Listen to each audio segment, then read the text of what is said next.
성경 말씀 보겠습니다. 에스겔 14장 1절부터 마지막 23절까지 제가 조금 빠르게 읽어드릴 때에 어려운 말씀이 없으므로 여러분들도 함께 읽어가시면서 잘 생각해 보시기 바랍니다. 에스겔 14장 1절 이스라엘 장로 두 사람이 나와 내 앞에 앉으니 여호와의 말씀이 내게 임하여 이르시되 인자야 이 사람들이 자기 우상을 마음에 들이며 죄악의 걸림돌을 자기 앞에 두었으니 그들이 내게 묻기를 내가 조금인들 용납하랴. 그런즉 너는 그들에게 말하여 이르라. 나 주 여호와가 말하노라. 이스라엘 족속 중에 그 우상을 마음에 들이며 죄악의 걸림돌을 자기 앞에 두고 선지자에게로 가는 모든 자에게 나 여호와가 그 우상의 수요대로 보응하리니 이는 이스라엘 족속이 다 그 우상으로 말미암아 나를 배반하였으므로 내가 그들이 마음먹은 대로 그들을 잡으려 함이라. 그런즉 너는 이스라엘 족속에게 이르기를 주 여호와의 말씀에 너희는 마음을 돌이켜 우상을 떠나고 얼굴을 돌려 모든 가증한 것을 떠나라. 이스라엘 족속과 이스라엘 가운데 그가 거류하는 외국인 중에 누구든지 나를 떠나고 자기 우상을 마음에 들이며 죄악의 걸림돌을 자기 앞에 두고 자기를 위하여 내게 묻고자 하여 선지자에게 가는 모든 자에게는 나 여호와가 친히 응답하여 그 사람을 대적하여 그들을 놀라운 표징과 속담거리가 되게 하여 내 백성 가운데서 끊어지니 내가 여호와인 줄을 너희가 알리라. 만일 선지자가 유혹을 받고 말을 하면 나 여호와가 그 선지자를 유혹을 받게 하였음이거니와 내가 손을 펴서 내 백성 이스라엘 가운데서 그를 멸할 것이라. 선지자의 죄악과 그에게 묻는 자의 죄악이 같은즉 각각 자기의 죄악을 담당하리니 이는 이스라엘 족속이 다시는 미혹되어 나를 떠나지 아니하게 하며 다시는 모든 죄로 스스로 더럽히지 아니하게 하여 그들을 내 백성으로 삼고 나는 그들의 하나님이 되려 함이니라. 주 여호와의 말씀이니라. 여호와의 말씀이 또 내게 임하여 이르시되 인자의 가령 어떤 나라가 불법을 행하여 내게 범죄하므로 내가 손을 그 위에 펴서 그 의지하는 양식을 끊어 기근을 내려 사람과 짐승을 그 나라에서 끊는다 하자. 비록 노아, 다니엘, 욥 이 세 사람이 거기에 있을지라도 그들은 자기의 공의로 자기의 생명만 건지리라. 나 주 여호와의 말이니라. 가령 내가 사나운 짐승을 그 땅에 다니게 하여 그 땅을 황폐하게 하여 사람이 그 짐승 때문에 능히 다니지 못하게 한다 하자. 비록 이 세 사람이 거기에 있을지라도 나의 삶을 두고 맹세하노니 그들도 자녀는 건지지 못하고 자기만 건지겠고 그 땅은 황폐하리라. 주 여호와의 말씀이니라. 가령 내가 칼이 그 땅에 임하게 하고 명령하기를 칼아 그 땅에 돌아다니라 하고 내가 사람과 짐승을 거기에서 끊는다 하자. 비록 이 세 사람이 거기에 있을지라도 나의 삶을 두고 맹세하노니 그들도 자녀는 건지지 못하고 자기만 건지리라. 나 주 여호와의 말이니라. 가령 내가 그 땅에 전염병을 내려 죽임으로 내 분노를 그 위에 쏟아 사람과 짐승을 거기에서 끊는다 하자. 비록 노아, 다니엘, 욥이 거기에 있을지라도 나의 삶을 두고 맹세하노니 그들도 자녀는 건지지 못하고 자기의 공의로 자기의 생명만 건지리라. 주 여호와의 말씀이니라. 주 여호와께서 이같이 이르시되 내가 나의 네 가지 중한벌 곧 칼과 기근과 사나운 짐승과 전염병을 예루살렘에 함께 내려 사람과 짐승을 그 중에서 끊으리니 그 해가 더욱 심하지 아니하겠느냐. 그러나 그 가운데 피하는 자가 남아있어 끌려 나오리니 곧 자녀들이라. 그들이 너희에게로 나오리니 너희가 그 행동과 소행을 보면 내가 예루살렘에 내린 재앙 곧 그 내린 모든 일에 대하여 너희가 위로를 받을 것이라. 너희가 그 행동과 소행을 볼 때에 그들의 이에 위로를 받고 내가 예루살렘에서 행한 모든 일이 이유 없이 한 것이 아닌 줄을 알리라. 주 여호와의 말씀이니라. 아멘. 지금 하나님께서 계속적으로 말씀하고 있는 것이 무엇이냐? 예루살렘은 멸망하리라는 것입니다. 예루살렘에 하나님의 심판이 있을 것인데 저들의 심판의 원인이 뭐예요? 하나님께서 이스라엘을 심판하신 이유. 하나님께서 이스라엘을 심판하신 이유가 전부 다 뭐예요? 우상을 섬기는 거예요. 저들이 하나님을 버리고 우상을 섬겼다는 거예요. 그리고 저들은 하나님의 말씀을 버리고 하나님의 율법과 규례를 버리고 어떻게 뭘 맞춰서 살아가느냐? 이방인의 규례를 따라서 이방인의 규례를 지킨다 이 말이에요. 이 하나님의 백성들이 우리가 어제도 말씀했지만은 할례를 받고 할례를 받는 이유가 우리가 하나님의 말씀을 따라서 그 말씀을 따라 지키겠나이다 하는 그 언약이다 이 말이에요. 하나님과 이 백성들 간의 언약으로 할례를 받는데 할례를 받으니까 뭐 하느냐. 그래 바울이 말하는 것처럼 내가 재판장의 자리에 앉아서 재판하는 그 자리에 앉아서 너가 율법을 가지고 판단한다고 하자. 너는 율법을 지키지 않고 어떻게 그 율법을 가지고 재판을 하느냐는 거예요. 그 말처럼 너희들이 우상을 섬기고 너희들이 하나님의 말씀을 버리고 오히려 이방인들처럼 세상에 하나님을 믿지 않는 사람들처럼 살아가고 있다 이 말이에요. 그러니까 저들이 할례를 받으면 뭐 하느냐. 그래서 이 로마서에 보아도 이 할례에 대해서 바울이 유대인들이 너무나도 그 할례를 강하게 붙들고 있으니까 이 할례에 대해서 그렇게 지금 다루하게 얘기를 하는 거예요.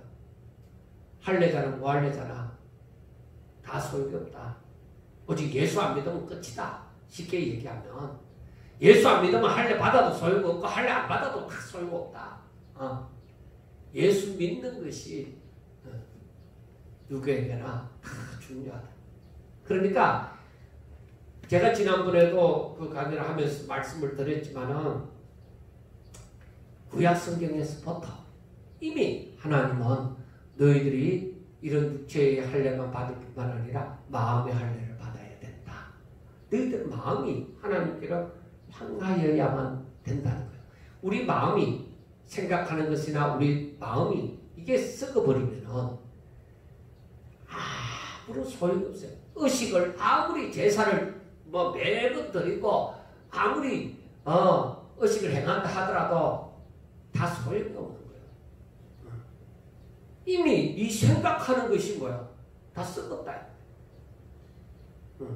네 마음이 부패되어져 갖고 어떤 것도 아무리 거룩한 것을 그 안에 담아두어도 다 썩어버린다. 그래서 이스라엘 백성들은 이처럼 하나님을 버림으로 말미암아 하나님을 버림으로 저들은 다 망하는 거예요. 아담이 자 여러분들 한번 생각해 보세요. 성경을 보면서 하나님의 법칙을 다 깨달아야 돼요. 성경을 100번 읽어도 이거 못 깨닫는 사람은 못 깨달아요. 하나님의 말씀을 보면서 그것을 우리가 심각하게 생각해야 돼요. 이것은 하나님의 법칙이다. 이걸 안 따르면 진짜 죽는다. 이렇게 생각해요. 자, 아담이 하나님의 명령을 버렸잖아요. 지키지 않았잖아요. 그래서 하나님께서 아담을 쫓아내버려요. 그러면은 우리가 요즘 생각하는 이 사울왕에 대해서 사울왕은 어떠냐? 하나님의 말씀을 버렸다. 하나님의 말씀을 버리니까 하나님께서 너도 이스라엘의 초대 왕이지만은 내가 너를 사무엘을 보내갖고 너에게 왕으로 기름을 부도록 만들었지만은 너도 내가 필요 없다. 여러분 하나님이 엄청 매정한 것 같지만 하나님은 공의의 하나님이세요. 그런 반면에 사랑의 하나님이요. 사랑은 하나님께서 이들의 모든 죄를 누구든지 예수만 믿으면 다 구원받게 하시려고 예수님을 이 땅에 보내주신 그게 사랑이에요. 하나님의 공의는 이처럼 하나님의 말씀을 버릴 때 하나님께서도 버려버려요. 그래서 오늘날 우리가 이 하나님의 말씀을 제대로 깨닫지 못하고 신앙생활 하는 것은 자칫하면은 샤머니즘적인 신앙생활이 되는 거예요. 예수님 당시에 유대인들이 오병이어의 기적을 행하고 38년 된 병자를 낫게 하고 중풍병자를 낫게 하고 기머거리가 귀가 열리고 소경이 눈을 뜨고 막 이렇게 되어질 때에 사람들이 많이 따랐어요. 그때 저들은 다 어떻게 되어져요? 예수님을 따르고 메시아이신 예수님을 따르고 저들이 아무리 예수님 할지라도 저들은 나중에 어떻게 되어져요? 대세가 대제사장들에게로 흘러가니 저들은 어떻게 되어져요? 예수님을 십자가에 못 박으라고 얘기해요. 그러니까 그들의 신앙이 어떻게 온전하다고 할 것인가요? 그런데 우리가 오늘날 교회가 이렇게 많잖아요. 진짜 세상에 우리나라 같은 경우는 더욱더 교회가 뭐 다 있잖아요. 그런데 어떻게 주님 오실 때에 믿음을 보겠느냐? 이게 어떻게 이해가 되느냐? 저는 처음에 그 믿음을 주님 다시 오실 때에 믿음을 보겠느냐 했을 때 이게 이해가 안 되는 거예요.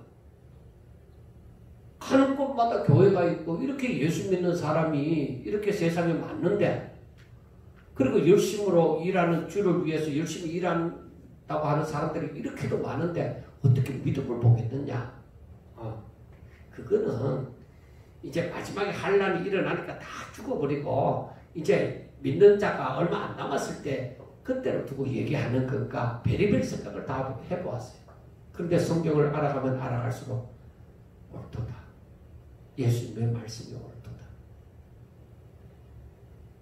특별한 경우에 사람들 예수 믿는 사람이 먼저 다 죽고 난 다음에 믿음을 보겠느냐가 아니라 수많은 사람들이 주여 주여 하는 거야. 수많은 사람이 나는 하나님의 자녀다. 나는 예수님을 믿는다. 그렇게 얘기하는데 믿음이 없다. 믿음이 없다. 이게 제가 믿음에도 단계가 있다고 하는 말이 믿음은 다 똑같은 믿음이지 않겠느냐? 아니에요. 사람도 어린아이가 있고 뭐 청소년이 있고 뭐 장년이 있고 그 다음에 노년도 있고 다 그렇잖아요. 우리가 만약에 전기를 잘 다루는 기술자가 있다 하면 기술자들도 그 등급이 다 있잖아요. 그처럼 우리의 신앙도 우리의 믿음도 그 다 등급이 있는 거예요.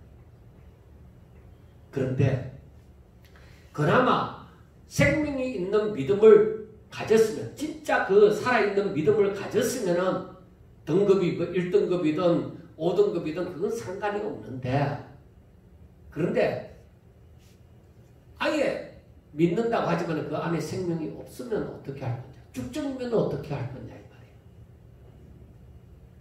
그래서 그 말씀을 곰곰이 생각해 볼 때에 주여 주여 한다고 다 천국 들어가는 것이 아니다. 주여 주여 하는 사람들은 다 뭐야?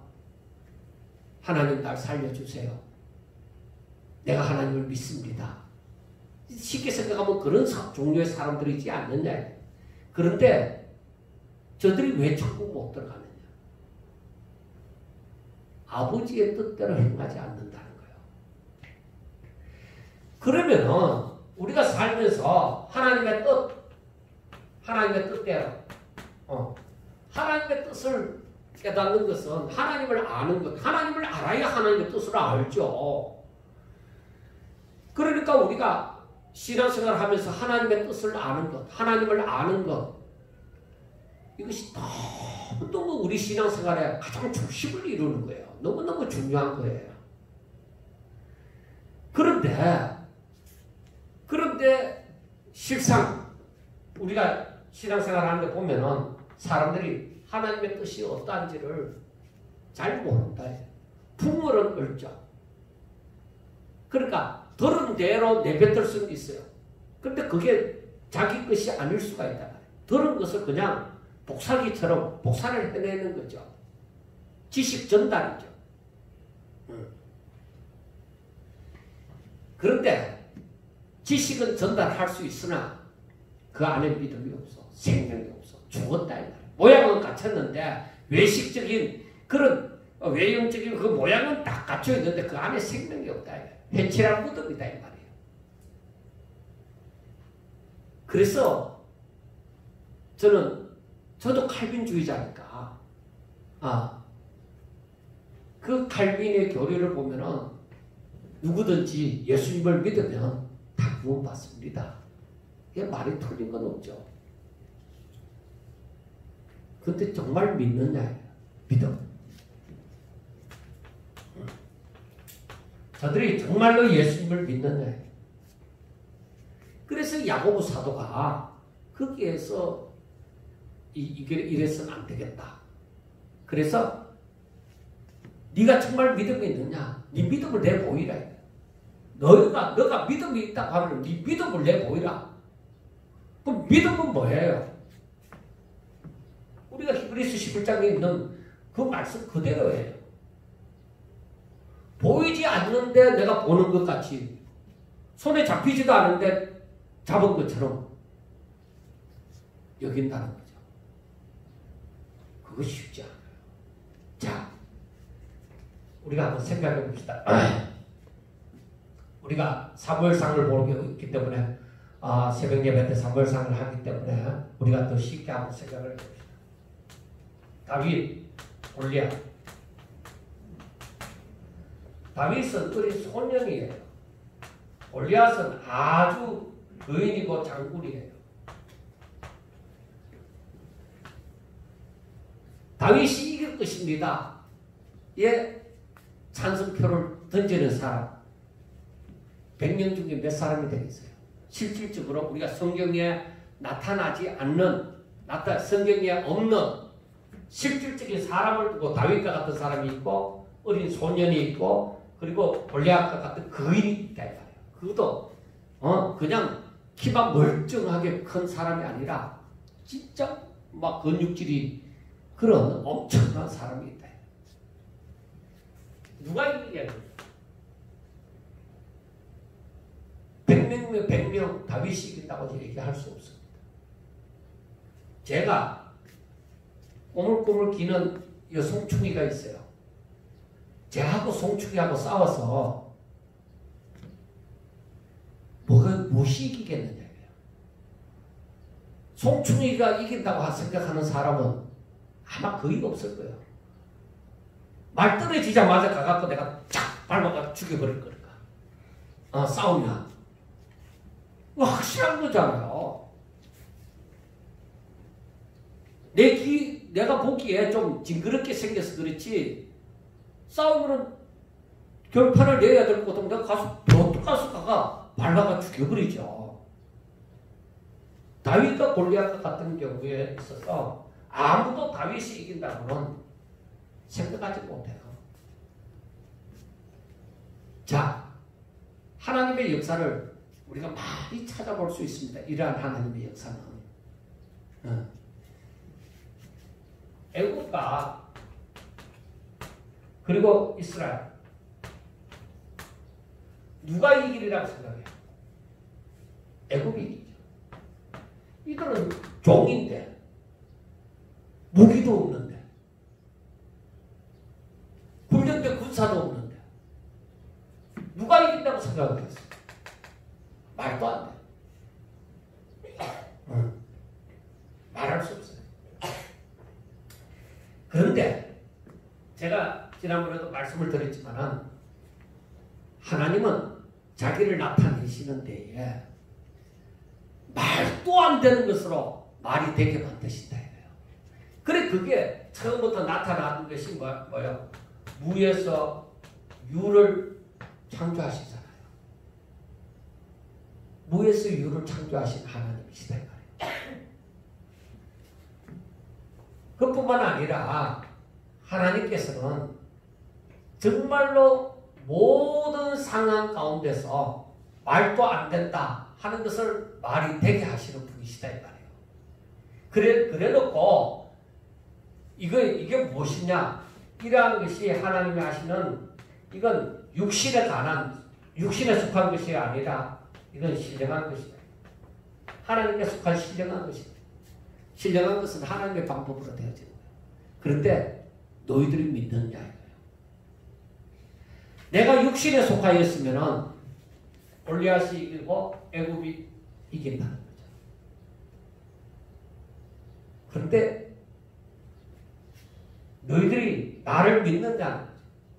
내가 다윗이 이기고 이스라엘이 이기도록 할 텐데 너가 믿겠느냐.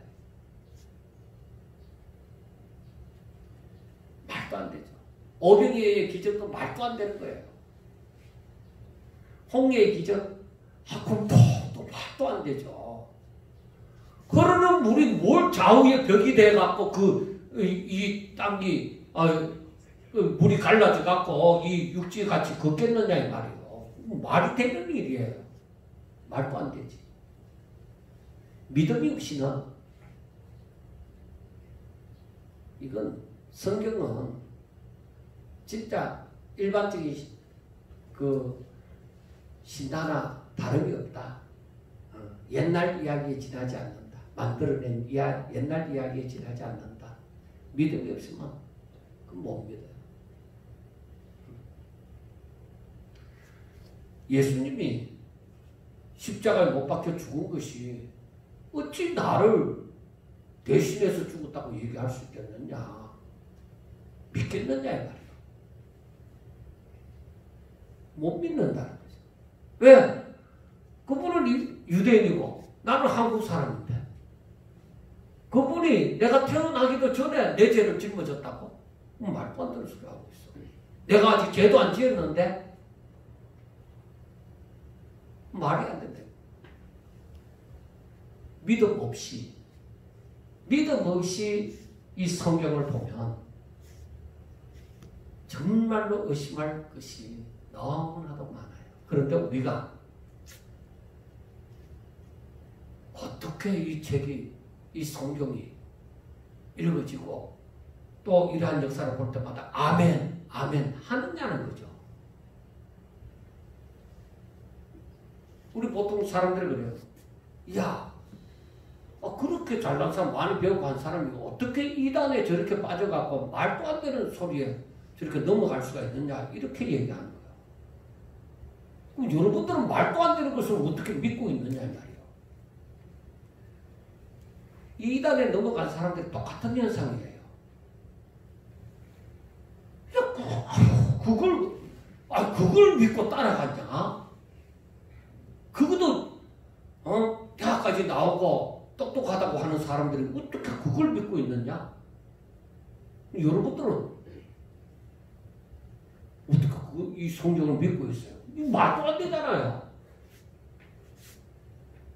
여러분, 마찬가지입니다. 그래서 하나님께서 우리들에게 믿음을 선물로 주신 거예요. 하나님의 은혜로 인하여서 우리에게 이러한 믿음을 선물로 주신 거예요. 그런데 내가 이 믿음을 계속적으로 거부를 하고 하나님의 은혜로 다가온 이 선물을 거부를 하고 받아들이지 않는 사람은 그야말로 못 믿어요. 그래서 세상에 안 믿는 사람들, 야, 니나 잘 믿어. 이거 말도 안 되는 거 믿는 사람들, 야, 너나 예수 잘 믿어. 나는 안 믿었대. 나 교회 안 가. 야, 내 머리가 어떻게 됐냐, 교회 가게? 그렇게 얘기해. 그리고 또 한 부류의 사람들은 교회 안에 몸담고 있는 목사이든지 장로이든지 뭐 성도이든지 간에 하나님을 믿고 있는다고 하는 사람들이 하나님을 믿는다고 하면서 이 성경을 읽으면서 내가 안 믿고 있는 거야. 이렇게 됐으면 얼마나 좋겠느냐. 이렇게 되면 얼마나 좋겠느냐 이거죠. 그런데 나한테 이렇게 될 일이 가능성이 0.00001%도 없는 것 같다는 거죠. 그러니까 안 믿는 거죠. 제가 이제 신학교 다니면서 그 처음에 다닐 때에 성경을 읽다 보니까 너무 이해가 안 되어지는 거예요. 그리고 믿음이 안 생기는 거예요. 믿음이 자라나야 되는데 딱 막혀서 더 이상 자라나질 않는 거예요. 그래서 기도하는 제목이 하나님 사울을 바울 되게 만들었잖아요. 말도 안 되는 그 사울이 어떻게 바울을 훌륭한 바울로 바뀌어질 수 있느냐는 거죠. 그거 하나님이 하셨잖아요. 그러면 하나님이 내게도 은혜를 주셔서 나를 사울로 바울로 바뀌는 것처럼 내가 완전히 이 말씀을 지금 잘 못 믿고 있는 이 상태에서 이해도 잘 못하고 있는 상태에서 하나님의 말씀을 잘 믿는 그리고 이해를 잘하는 그런 사람으로 바꾸어 주세요. 하나님께서 그렇게 하셨잖아요. 사울을 바울로 바꾸어 주었잖아요. 나도 어느 한순간에 그렇게 바꾸어지게 해달라고 한 것이죠. 근데 제가 성경을 읽으면서 깨달은 것이 바울이 하루아침에 된 것이 아니에요. 바울은 우리가 오늘 23장 사도행전 23장 1절에서 본 것처럼 양심을 따라서 자기가 아는 범위에서 하나님을 잘 믿으려고 바울은 엄청 열심을 내고 수고를 한 거예요. 사람을 예수 믿는 사람을 잡아 가두는 그것도 자기 딴에는 하나님을 잘 믿는 것인 줄 알고 그렇게 했단 말이에요. 그런데 부활하신 예수님을 딱 만나고 나니까 내가 어떻게 이런 죄를 지을 수 있느냐는 거죠. 말이 안 된다. 내가 어떻게 이런 죄를 지을 수 있느냐는 거죠. 그러니까 이 하나님의 은혜를 인하여서 이 진리를 깨닫고 나니까 바울이 내가 죄인 중에 예수다. 그렇게 얘기를 하는 거죠. 이걸 깨닫고 나니까. 그러니까 그 말이 가식적인 것이 아니라 진실이죠. 내가 몰랐습니다. 그때 몰랐습니다. 모르면 이렇게 나같이 이렇게 살 수도 있는 거예요. 그래서 바울이 유대인들을 향해서 얘기하잖아요. 나도 당신들처럼 이 율법에 대해서 내가 누구보다도 열심히 있었던 사람, 열심히 덕심이었다. 그렇게 얘기를 하죠. 여러분, 제가 왜 이 얘기를 길게 하느냐면 성경을 모르면 제대로 믿을 수가 없는 거예요. 전부 다 기준이 뭐예요? 내가 기준이 되어져서 내가 생각할 때에 다윗이 이길 수 없다는 거죠. 내가 생각할 때에 이스라엘이 애굽을 이길 수 없다는 거죠. 내 생각. 하나님은 그렇게 했다고 하더라도 지금 현실은 그게 아니지 않느냐. 그래서 사람들이 전부 다 현실을 따라가요. 현 상황. 현실이 어떻냐? 지금 내 형편이 그게 아니잖아. 지금 나부터 챙기고 보자. 그런 마음이 드는 거죠. 그 현실을, 사람들은 오늘날 전부 다 현실을 따라가는 거예요. 그래서 마지막에 오늘 여기에 있는 말씀도 나와지지만은 거짓 선지자들이 어떻게 해서 거짓 선지자들이 나오는지 오늘 말씀을 보면 나와요.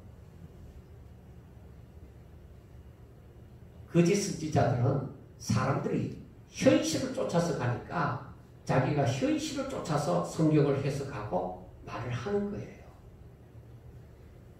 그래 그 사람들은 뭐예요? 하나님께로부터 말씀을 받지 못한 자이죠. 그 자기 멋대로 현실주의자로 그렇게 성경을 해석하고 예언을 하는 것이죠. 자, 그러므로 이스라엘 백성들에게서 문제가 뭐냐? 우리가 이렇게 보면은 하나님을 버리고 우상을 씁니다. 그러면 우상의 법칙을 따라서 살겠죠. 그리고 저들은 하나님의 말씀을 버리고 이방인의 교회, 세상의 법칙대로 산다는 거죠. 야, 이거는 이렇게 해야만 부자가 되고 이렇게 해야만 성공해.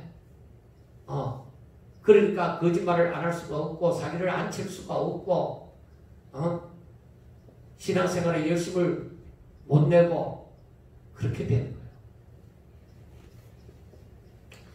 그러니까 망하는 거예요. 자, 내게 망할 이유가 있나 없나? 내게 망할 이유가 있나 없나? 여러분 한번 생각해 보세요. 자꾸 하나님 보고 뭐 기도한다 하고 뭐 금식하면서 절해하면서 그렇게 할 것만 아니라 내가 망할 이유가 있느냐 없느냐, 내가 갈등할 이유가 있느냐 없느냐, 그것부터 살펴봐요. 즉 하나님의 말씀이 내게 있느냐 없느냐, 내가 그 하나님의 말씀을 버렸냐, 그 하나님의 말씀을 내가 기억하고 암송도 하고 있으면 내가 그걸 믿느냐, 믿으면은 그 말씀, 세상을 이방인의 규례를 쫓아가는 것이 아니라 내가 그 말씀을 쫓아가겠느냐, 내가 어떤 사람이냐. 그래서 전번에 선교사님 중에 내려놓음이라는 책을 썼는 분이 있습니다. 물론 선교사뿐만 아니라 어느 성도들한테도 이 내려놓음이라는 문제가 굉장히 중요한 문제입니다. 내려놓기가 쉽느냐. 내려놓으면은, 여러분, 이걸 내려놓는다는 것은 자기 부인이 되어지는 거예요. 먼저. 다 내려놔버렸기 때문에. 내려놓기 때문에 자기 부인이 되어지는 거예요. 그 1차적인 것이 해결이 되어지는 거죠. 내려놓는다는 것은,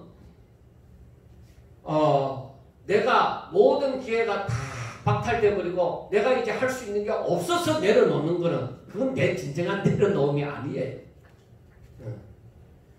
내려놓으면 내가 얼마든지 이방인의 규례를 쫓았어도 노력할지라도 내가 할 수 있고 이렇게 저렇게 다 할 수 있고 내가 지금 누리고 있는 이 모든 것도 오직 신령한 것을 위하여서 내가 다 포기할 수 있다.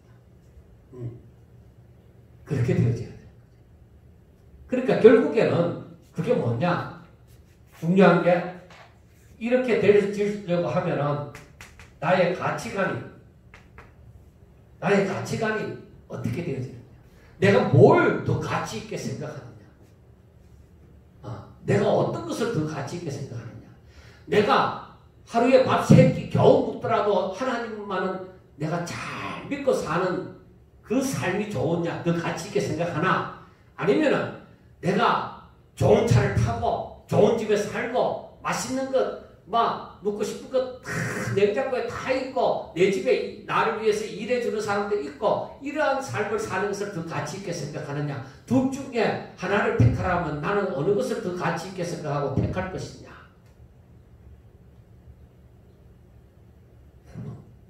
여기에서 갈등을 안 느낄 사람은 아마 드물 거예요. 너무나도 엄청난 차이입니다. 성경에 나타나는 거지와 부자의 그 차이입니다. 그런데 정말로 말씀 안에서 내가 소망이 있다고 하면은 어떻게 해야 될까요? 거지 나사로 편을 택하는 것이죠. 그런데 사람들은 그걸 결정하기가 힘든다 이 말이죠. 내 가치관이 바뀌지 않으면 현실을 내려놓기 힘듭니다. 이렇게 되기까지가 무지하게 힘든다는 거죠. 평생 가도 이렇게 안 되어지는 사람도 있습니다. 그런데 우리는 이렇게 되도록 노력을 하셔야 됩니다. 왜? 그게 내 믿음입니다. 근데 이스라엘 백성들이 그걸 못하는 거야. 그래서 여기 오늘 말씀해 보세요. 3절에 보세요. 인자야, 이 사람들이 자기 우상을 마음에 들이며 제약의 걸림돌을 자기 앞에 두었나니, 자기 우상, 그리고 제약의 걸림돌, 제약의 걸림돌을 자기 앞에 두었다 이 말이야. 그러니까 내가 돈을 좋아하고 명예를 좋아하고 권력을 좋아하고 세상에서 잘 나가는 거 좋아하고 이 모든 것을 내 앞에 다 둬놓고 있는 거야. 그래 놓고 하나님을 믿는다 한다 이 말이야. 그런데 하나님의 말씀을 보세요. 자, 그들이 내게 묻기를 내가 조민들 용납하랴. 자기 앞에 하나님께 영광 돌리는 것을 두는 것이 아니라 자기 앞에 그 자기의 우상이 되는 물질과 명예와 권력과 그러한 성공을 내 앞에 놓고 하나님 앞에 나와서 하나님 하고 기도하면 하나님이 그 기도를 듣겠느냐 이 말이에요. 하나님이 바보예요. 우리 똑같은 사람도 그걸 보면은 뭐요? 안 듣죠. 안 들어주죠. 근데 하나님이 그걸 들을 리가 없습니다. 그래서 4절에 그런즉 너는 그들에게 말하여 이르라 나 주 여호와가 말하노라 이스라엘 족속 중에 그 우상을 마음에 들으며 제약의 걸림돌을 자기 앞에 두고 선지자에게로 가는 모든 자에게 그러니까 이건 뭐예요? 예배하러 가는 자나 마찬가지예요. 선지자에게로 가는 자 그럼 내가 예수 하나님을 믿는다 이 말이죠. 그런 자에게 나 여호와가 그 우상의 수요대로 보응하리니 이는 이스라엘 족속이 다 그 우상으로 말미암아 나를 배반하였으므로 내가 그들이 마음먹은 대로 그들을 잡으려 하리라. 그들이 하나님을 믿는다 하고 하나님 앞에 나오지만은 선지자에게로 나아가는 것 같지만은 그런데 내가 그들의 기도를 안 듣는다 이 말이죠. 내가 저들에게 응답하지 않는다는 거죠. 왜? 저들은 자기 우상으로 죄악의 걸림돌을 자기들 앞에 놓고 하나님 앞에 잘 되도록 해달라고 얘기한다 이 말이에요. 그런데 성경에 신앙 서적에 보면은 기도에 응답받는 비결 하고 뭐 이런 책이 많이 나오는데 이 문제 다루지 않으면 그 책은 썩은 책.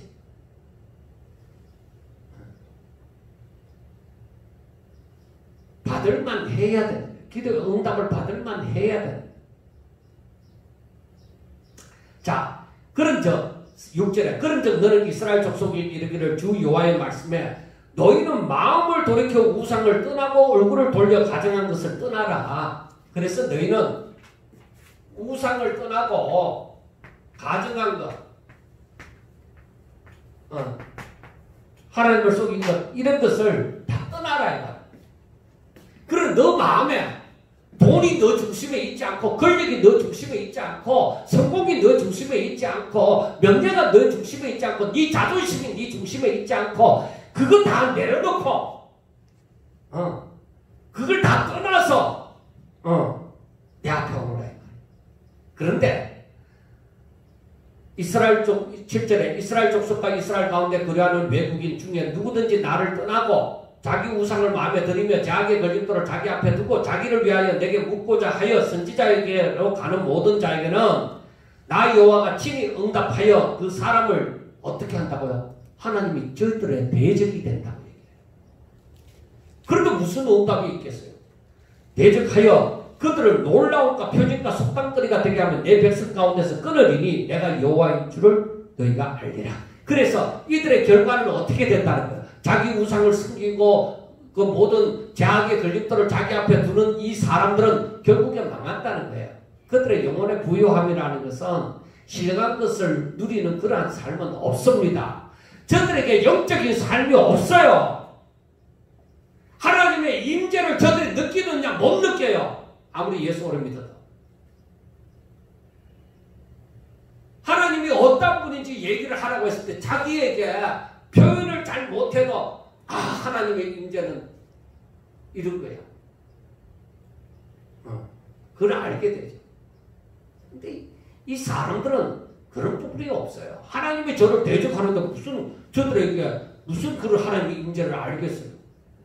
오히려 저들은 결코 이걸 자기 우상과 죄악의 걸림돌을 포기하지 못해요. 여기 표현이 우상이라고 표현이 되어지고 죄악의 걸림돌이라고 표현이 되어져서 그렇지 실상은 뭐예요? 우리와 함께 가는 거예요. 세상 사람들이 다 누리고 그걸 가지기를 원하는 거예요. 그러니까 세상 사람들이 다 그걸 원하고 있으니까 나도 원해도 아무런 문제가 없는 것처럼 여긴다 이 말이에요. 그런데 하나님께서는 말씀하기를 너희들이 나를 떠나서 그것을 신처럼 여긴다 이 말이에요. 그걸 더 너 마음의 중심에 두고 있다 이 말이에요. 이것을 이스라엘 백성들이 사무엘 선지자 앞에 나왔어요. 사무엘에게 나와서 뭐라고 하느냐? 왕을 세워달라. 우리들 가운데 왕을 세우라고 얘기해. 그래서 사무엘이 기분이 좋았느냐? 야, 너가 이제 뭔가 정신 드는 모양이다. 아니에요. 사무엘이 굉장히 기분 나쁘게 여겼어요. 그럴 때 하나님께서 사무엘에게 얘기해요. 사무엘아, 너를 미워하는 것이 아니다. 너를 싫어하는 것이 아니다. 나를 자기들의 왕이 되게 하지 못하는 거예요.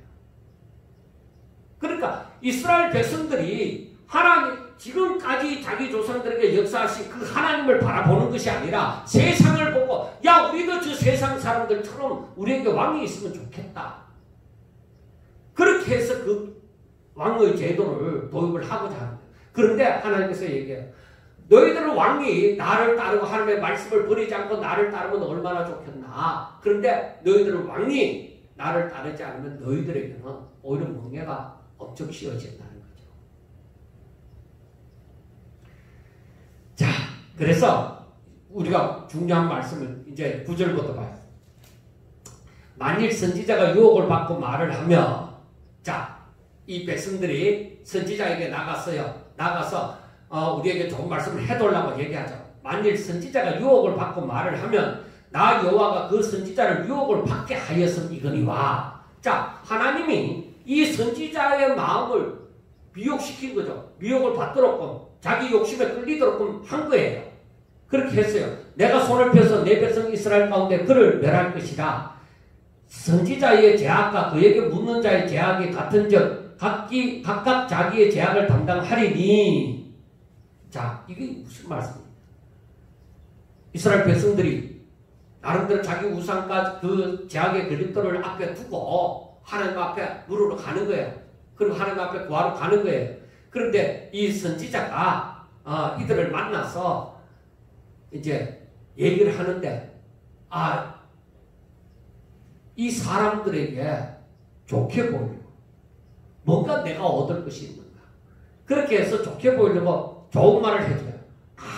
걱정하지 마세요. 하나님 앞에 기도만 하세요. 하나님께서 다 이루어 주실 것입니다.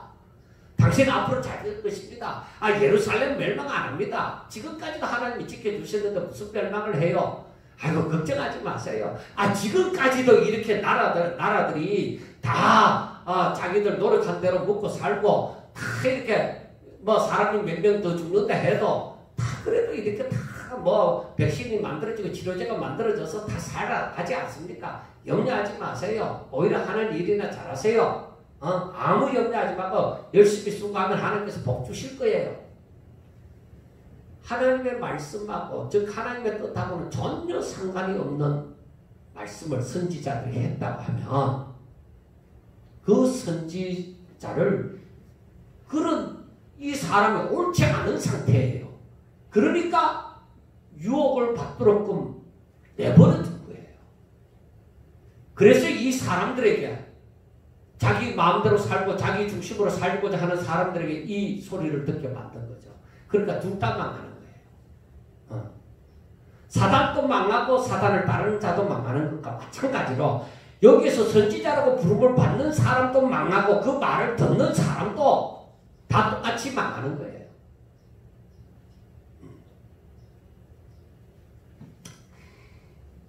11절에 이는 이스라엘 족속이 다시는 미혹되어 나를 떠나지 아니하게 하며 다시는 모든 죄로 스스로 더럽히지 아니하게 하여 그들을 내 백성으로 삼고 나는 그들의 하나님이 되려 함이라 주 여호와의 말씀이니라 하고 말씀을 합니다. 자, 하나님의 원하심은 바로 이거예요. 하나님의 원하심은 이 백성들이 하나님의 말씀을 듣고 하나님이 저들의 왕이 되사 저들을 통치하는 것. 그래서 저들은 하나님의 백성으로서 하나님의 통치를 받고 살아가는 것. 하나님이 원하시면 바로 그거예요. 하나님께서는 오직 내 말을 들으라는 거죠. 너희들이 모든 나무의 실과를 임의대로 다 따먹어도 좋다. 그러나 내 명령은 내가 하는 말은 동산 중앙의 선악을 알게 하는 나무의 실과만은 따먹지 마라. 그거 따먹으면 죽는다. 이렇게 말씀하신 거죠. 그러니까 너희들이 내 말을 들으면 너희들이 이 모든 거 다 누리면서 산다는 거죠. 여러분, 우리 마음에 평강이 임하는 이유, 하나님의 말씀이 나를 통치하는.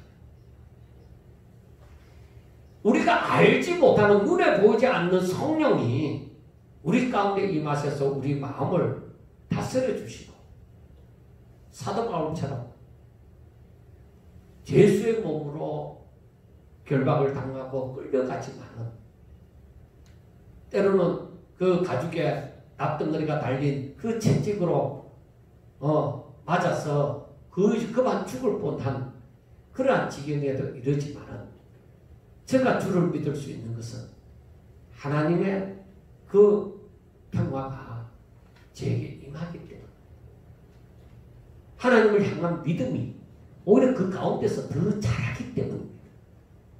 제가 얼마 전에 바울이라는 영화가 몇 년 전에 나왔잖아요. 바울이라는 영화가 나오는데 얼마 전에 제가 한번 봐야 되겠다 싶어서 며칠 전에 봤어요. 보면서 물론 이 모든 부분을 이렇게 각색하고 이렇게 많이 추려서 이렇게 만들어 놓은 영화이기 때문에 자세한 것은 안 맞는 부분도 있지만 그 의미는 다 담고 있었던 것 같아요. 제가 이번에 보면서 또 하나를 느낀 것은 뭐냐면은 우리가 성경을 보면서 바울에 대한 것을 보면은 오늘날 목사님과 같이 생각하면 안 돼요. 오늘날 목사님은 그래도 양복을 입고 그래도 교회가 있고 어디 전도자가 되어져 간다고 해도 그래도 어느 정도는 대우를 받으면서 알아를 주는 사람도 있고 하지만은 그때 로마의 압제 가운데 있을 때는 이 복음 전하는 자체가 유대인들에게도 힘들었을 뿐만 아니라 로마의 압제 때문에도 엄청나게 힘든 거였어요. 결국은 바울이 로마에서 순교를 당하지만은 이 복음 전하는 이 일 자체가 너무 힘들었던 거예요. 그리고 이 복음이 전파되면서 또 함께 자라는 것이 이단이에요. 참 이 이단은 진리가 있는 곳에는 진리, 참이 있으면 거짓이 있어요. 진리가 있으면 분명히 이단이 또 국성을 부려요. 그래서 바울이 더욱더 이 진리를 바로 가르치려고 좀 힘쓰고 애썼어요. 그리고 많은 사람이 예수님을 믿는 거지만 성경은 진리를 기록했기 때문에 우리가 그 중심으로 보다 보니까 주변 상황이 얼마나 어려운지는 제대로 못 느끼는데 그 영화를 보다 보니까 이야 진리를 지키는 것이 완전 생명을 걸지 않고는 이게 힘들구나.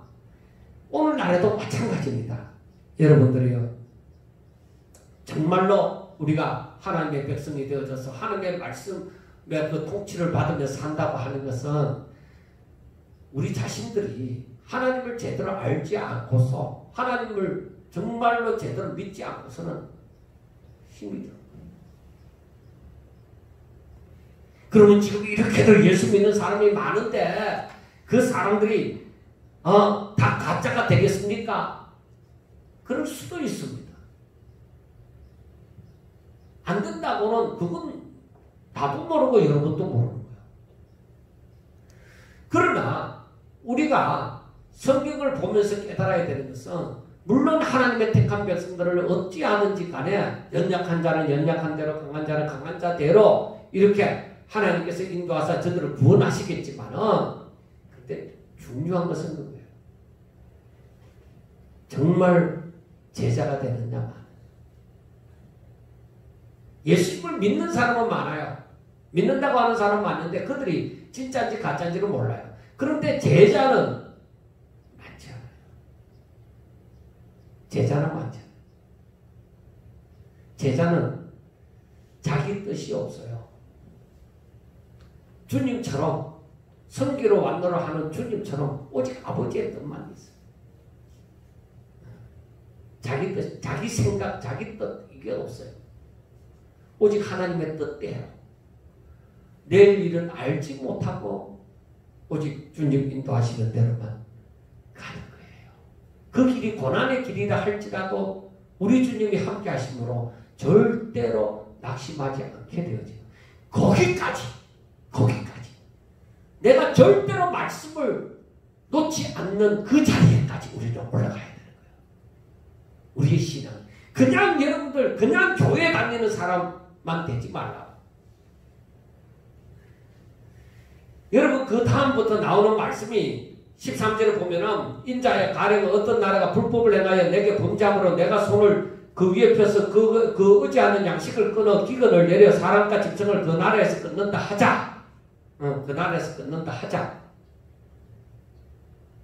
불법을 행하잖아요. 그러니까 하나님의 말씀대로 살지 않는다는 거죠. 불법을 행한 자들에게 하나님께서 이러한 사람들에게 기근을 내리고 사나운 짐승을 보내고 그리고 칼을 보내고 전염병을 보냈어요. 그런데 거기에 의인이 있으면 의인이 있다고 한들 여러분들 우리가 알아야 되는 것은 저들이 안 믿으면 그 의인 때문에 구원받는 천주교적인 신앙 그런 건 없어요. 여기서 분명히 말씀하잖아요. 자기의 공의로 자기 생명만 건지리라. 안 따라오면 어쩔 수가 없어요. 노아 시대도 마찬가지잖아요. 노아가 아무리 이렇게 복음을 제대로 전파를 해도 사람들이 안 믿잖아요. 안 믿으니까 방주에 들어가지를 않는 거예요. 그러니까 다 망하는 거죠. 여러분들 안 믿으면 어쩔 수 없어요. 안 믿으면 어쩔 수 없어요. 사실 제가 너무 늦게 이 말씀을 깨달은 것 같은데 그렇지만 늦지만은 않았겠죠. 하나님께서 또 귀한 복으로 지금이나마 깨닫게 해주신 것이 감사하지만은 저는 지금까지 하나님을 알고 싶어서 내가 하나님을 좀 제대로 알았으면 좋겠다. 이 마음으로만 거의 살아온 거죠. 그러면서 여러 가지 일을 만나게 되어졌는데 제가 지금에 와서 하나님을 이 성경을 묵상하면서 하나님을 더 알아가는 것 같아요.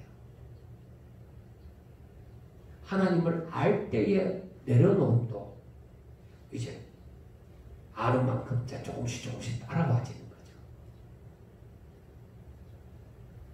근데 여러분 아무나 하는 거 아니에요.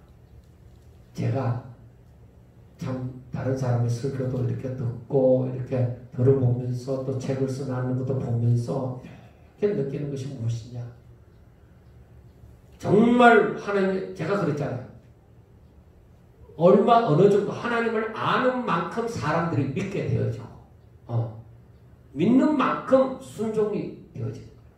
그러니까 내가 하나님을 알고 믿음을 가지고 내가 이걸 순종을 하는데 내가 이 순종하는 만큼 또 내 믿음이 자라나고 하나님과 더 깊은 관계가 이루어지는 거예요. 아는 만큼 믿고 순종하는 만큼 내 믿음은 자라는 거예요. 이건 순전히 제가 경험한 바예요. 근데 순종이 안 되면 내 입만 살아있는 거죠. 그거는 내 마음에 불편함을 가지고 그거는 오히려 괴로움이 더하여지는 거예요. 오히려 자기를 스스로가 속이는 거죠. 그러니까 오히려 고통이 뒤따르므로 오히려 생각을 안 하게 되어지죠. 그러나 여러분 마지막으로 22절에 보세요. 22절에 그러나 그 가운데 피하는 자가 남아있어 끌려 나오리니 곧 자녀들이야. 그 후손들이. 그들이 너희에게로 나오리니 너희가 그 행동과 소행을 보면 내가 예루살렘에 내린 재앙 곧 그 내린 모든 일에 대하여 너희가 위로를 받을 것이다. 너희가 그 행동과 소행을 볼 때에 그들의 이에 위로를 받고 내가 예루살렘에서 행한 모든 일이 이유 없이 한 것이 아닌 줄을 알리라. 자, 그 예루살렘에 지금 여기서 말하는 기근 그리고 사나운 짐승 땅이 항폐화되니까 사나운 짐승 그리고 칼, 전염병 이 모든 것이 임하게 되어지니까 사람들이 뭐 굶어도 죽고 칼에 맞아도 죽고 전염병에 걸려갖고도 죽고 마지막 때 양상이라 제가 이걸 읽으면서 생각했어요. 마지막 때 양상이라 이 예루살렘의 이 마지막이나 똑같다. 그런데 이 가운데서 살아있는 자들이 있는데 이들이 거기에서 다시금 끌려서 이제 포로들 앞에 포로들이 있는 에스겔이 있는 그쪽 지역에 왔을 때에 딱 이들의 행동과 소행을 보면 이들이 정말로 하나님 앞에 자신의 죄를 회개하고 돌아오는 거예요. 그래서 이들이 하는 말이 하나님이 괜스레 이 예루살렘에 이러한 재앙을 내린 것이 아니구나. 괜히 내린 것이 아니구나. 하나님께서는 그 재앙을 내릴 때에 이들 가운데 단 몇 사람이라도 하나님 앞에 돌아오기를 바랍니다. 왜? 거기에만 구원이 있다 이 말이요. 거기에 구원이 있습니다. 회개하고 돌아서는 데에만 구원이 있단 말이요. 우리 자기가 발버둥 치고 바닥바닥 거리고 살아도 거기에 구원이 있는 게 아니에요. 우리가 앞에서 말씀을 했다시피 바로 저들이 모든 그 자기 우상과 그 제약을 버리고 가져간 것을 떠나서 하나님 앞에 돌아오는 데 구원이 있다. 그래 이 마지막에 살아남은 자들이 이 예루살렘의 멸망이 임하고 그 살아남은 자들이 우리가 하나님 앞에 범죄하였도다. 우리가 잘못했다. 그래 포로로 먼저 잡혀간 사람들이 이들이 하는 말을 들었을 때 하나님께서 예루살렘에 괜히 재앙이 내린 게 아니구나. 하나님이 원하시는 것은 다 쓰러질지라도 이 영혼 하나님 앞에 돌아오는 이 영혼들 소수지만은 많은 영이 유효할지라도 한 영 오직 하나님 앞에 돌아오는 영을 원하신다 이 말이에요. 여러분들이요 많은 사람이 있어도 하나님의 사람이 없을 수 있습니다. 이 마지막 때에. 그래서 저와 여러분들이 많은 사람이 이 자리도 다 채우지 못하고 반도 채우지 못하고 있습니다. 저는 거기에 안타까움을 갖고 있지만 억지로 채우려고는 하지 않습니다. 왜? 저는 제가 하나님을 알았으면 좋겠다. 제가 먼저 하나님을 알았으면 좋겠다. 그게 항상 저에게는 우선순위였어요. 그래야 제대로 하나님을 가르칠 거 아니냐. 하나님의 마음을 전달할 거 아니냐. 그게 사명이다. 우리들이 많은 사람이 아닐지라도 정말로 하나님의 기뻐하는 사람이 되어서 정말로 하나님 보실 때에 이 세상에 이 어려움 가운데서 다 편하게 살아갈 수 있는 방법이 있지만은 그래도 하나님의 말씀을 깨닫고 하나님 앞에 가까이 나오는 영혼들이 여기에 있구나. 그래 하나님의 기뻐하시는 사람이 되는 게 우리의 소원이 되셔야 돼요. 하나님 보실 때에 하나님의 마음이 아팠잖아. 하나님께서 너희들이 이 뜻을 행하거라. 그건 아무도 행할 수 없고 믿음이 있는 자만이 행할 수 있는 것. 그것을 행하거라. 만약에 여러분들에게 그러한 하나님이 시험하시고자 하신 거 보시면 정말 순종하여 하나님께서 아브라함아 내 아들 이삭에게서 손대지 마라. 내가 나를 경외하는 줄 이제 알았도다. 하는 말 그와 같은 음성을 저와 여러분들이 들으시고 정말 하나님 앞에 감사와 찬송과 영광을 돌릴 수 있기를 주의 이름으로 축원합니다. 기도드리겠습니다. 하나님 아버지 하나님을 떠나 어디에서 무슨 재미를 무슨 행복을 누리고자 하겠습니까? 저희들은 오로지 하나님의 약속의 말씀을 부여잡고 그 말씀이 무슨 뜻인지 아버지여 사모하고 또 사모하고 함으로 말미암아 주의 영이 아버지여 저희들에게 깨닫게 해주실 때에 저희들이 감사하며 그 말씀대로 그 뜻대로 순종하며 살아갈 수 있게 하여 주옵소서. 오직 저희들이 이 땅에 살면서 하나님 앞에 영광 돌리기를 원합니다.